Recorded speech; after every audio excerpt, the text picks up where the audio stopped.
Sopir ambulans PT Bintang Medika Ahmad Syahrul Ramadan mengungkap sejumlah kejanggalan saat dirinya mengevakuasi jenazah Nofriansyah Yosua Huta Barat alias Brigadir J ke Rumah Sakit RS Polri. Hal tersebut disampaikan Syahrul saat bersaksi untuk terdakwa Barada Richard Eliezer Pudihang Lumiu atau Baradae, Bribka Riki Rizal atau Bribka RR dan Kuat Ma'ruf dalam kasus pembunuhan Brigadir J, di Pengadilan Negeri Jakarta Selatan, Senin, tanggal 7 November tahun 2022. Syahrul mengaku heran ketika diarahkan petugas kepolisian untuk membawa jenazah Yosua ke instalasi gawat darurat IGD. Padahal, seharusnya jenazah langsung dibawa ke kamar jenazah, ruang forensik. Pas di RS enggak langsung ke forensik ke kamar jenazah, tapi ke IGD.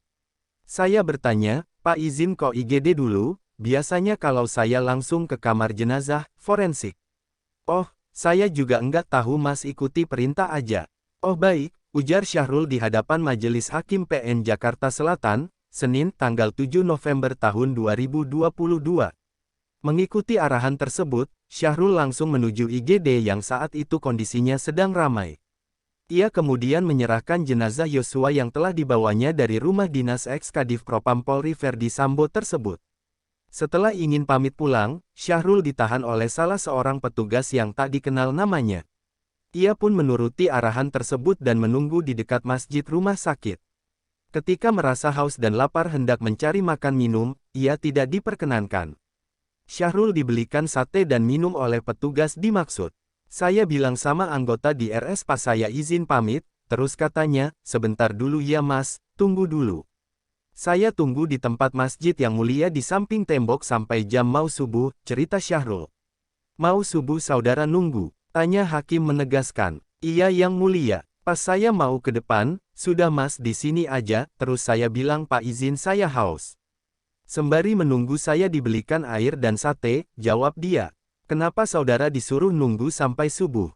Tanya hakim. Enggak tahu, kata Syahrul.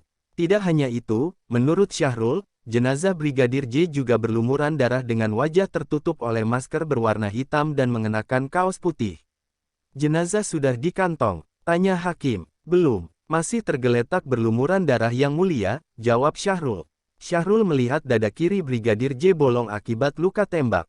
Ia juga diminta tolong untuk mengecek nadi Brigadir J, namun, denyut nadi sudah tak bisa dirasakan lagi.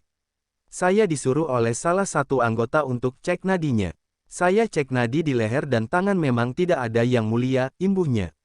Di persidangan Syahrul ditunjukkan potret kondisi jenazah Brigadir J. Potret tersebut tampak seperti apa yang ia saksikan pada saat melakukan evakuasi. Wajahnya ditutupi masker. Tanya hakim lagi. Iya, jawab Syahrul. Warna hitam seperti ini. Tanya hakim. Iya yang mulia, jawab Syahrul. Usai memastikan nadi Brigadir J terhenti, Syahrul lalu bergegas mengambil kantong jenazah. Saya bilang izin pas sudah tidak ada. Lalu dibilang, pasti mas. Pasti pak. Lalu, dicek kembali sama bapak-bapak di lokasi lalu, ya sudah mas minta tolong dibantu evakuasi, terus saya bilang izin pas saya ambil kantong jenazah, ujarnya. Kejanggalan lainnya yakni soal permintaan sirine ambulans dimatikan ketika tiba di depan gapura Komplek Polri, Duren 3. Di lokasi itu, kata dia, tampak anggota Provos sudah berjaga. Syahrul mengaku diberhentikan oleh anggota Provos tersebut. Kemudian, dia diminta untuk menjelaskan ihwal maksud dan tujuannya datang ke kawasan rumah dinas Verdi Sambo. Saya jelaskan, permisi pak, selamat malam. Saya dapat arahan dari kantor saya untuk menjemput di lokasinya ini, saya kasih lihat ke anggotanya tugasnya, kata Syahrul. Lalu katanya ya sudah mas nanti lurus aja ikutin nanti diarahkan, minta tolong semua. Protokol ambulans dan sirine dimatikan, ujarnya menirukan anggota Provos. Syahrul lantas mengikuti arahan anggota Provos itu. Dia pun langsung masuk ke Komplek Duren 3 untuk menuju rumah dinas Sambo.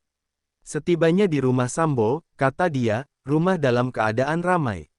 Ada banyak orang yang berada di sana. Lalu saya ikutin arahan dari Bapak Provos. Saya jalan lagi yang mulia ke lokasi. Sampai di titik penjemputan memang sudah banyak, lalu saya diarahkan parkir mobil, katanya. Richard, Riki dan Kuat Ma'ruf didakwa telah melakukan pembunuhan berencana terhadap Yosua. Tindak pidana itu dilakukan bersama-sama dengan ex-Kadif Propam Verdi Sambo dan istrinya Putri Chandrawati. Mereka didakwa melanggar Pasal 340 Subsidiar Pasal 338 Junto Pasal 55 Ayat 1 Pertama KUHP. Dari 12 saksi yang dipanggil, hanya 5 yang hadir memberikan kesaksian. Mereka merupakan petugas swab tes, penyedia layanan komunikasi, dan sopir ambulans.